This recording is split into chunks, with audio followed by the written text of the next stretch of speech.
Les victimes, un homme de 38 ans, son fils de 6 ans, sa belle-sœur, l'enfant, qui, devait naître, elle était à 6 mois de grossesse. D'abord, comment vont, ces 3 personnes et notamment l'enfant de 6 ans?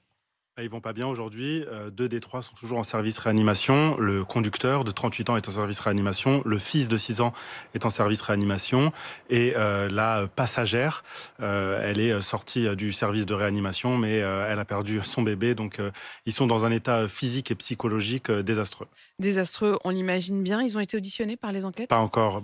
D'abord, 2 des 3 sont en service réanimation, donc ils sont pas dans la capacité d'être auditionnés. Quant à la passagère, elle le sera, mais il va falloir qu'elle sorte de l'hôpital d'abord. Hier, on a, entendu, les demandes de pardon de Pierre Palmade. Alors pas de la voix directe de Pierre Palmade, mais par la voix de sa sœur. Elle a dit, l'avoir vu, qu'il lui avait dit sa honte, je cite, qu'il demandait pardon, qu'il assumerait les conséquences de ses actes. Il n'a toujours pas été entendu par les enquêteurs, on y reviendra, mais ce pardon, vous ne l'acceptez pas? Alors, disons que les victimes que je représente le prennent avec beaucoup de distance aujourd'hui et on n'est pas du tout à l'heure, du pardon. On est à l'heure d'abord, pour le dire, très clairement et très concrètement, on est à l'heure de trouver les 2 individus qui ont, lâchement, quitté, la scène. 2 et personnes qui ont été vues par des témoins fuyant la voiture de Pierre Palmade à pied, juste après l'accident. Exactement, donc ces 2 personnes, elles sont toujours en liberté. Elles ont, des informations sur, la façon dont la soirée s'est déroulée, sur les substances qui ont été, ingurgitées par les uns par les autres, sur le contexte de la soirée.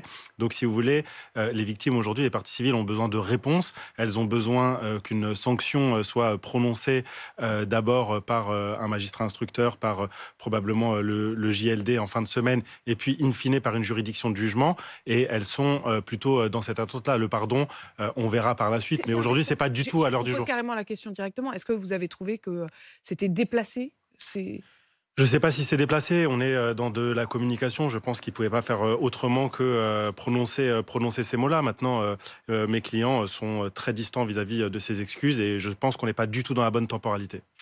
il y a 3 ou 4 victimes? Je vous pose cette question-là parce qu'on sait qu'il y a même une question juridique autour du statut de l'enfant, à naître. Il y a 3 personnes officiellement qui sont vos clients, c'est-à-dire, vous l'avez dit, le conducteur, son enfant, sa belle-sœur, qui elle-même donc a perdu l'enfant à naître, qui était une petite fille elle était à 6 mois de grossesse. Hem, Est-ce que vous considérez aujourd'hui qu'il y a 4 victimes? Évidemment, d'abord, en fait, la question c'est, est-ce que juridiquement il y a 4 victimes? Humainement, on sait qu'il y a 4 victimes. Évidemment. Ça, c'est indéniable. On sait qu'il y a la passagère, son bébé, on sait qu'il y a le conducteur et son fils. Donc, humainement, on sait qu'il y a 4 victimes. Maintenant, juridiction, il y a une fiction, juridique depuis, un arrêt de la Cour de cassation de 2001 qui effectivement considère que tant que l'enfant, à naître n'a pas respiré, eh bien, il n'est pas considéré comme, un être humain, comme vous et moi.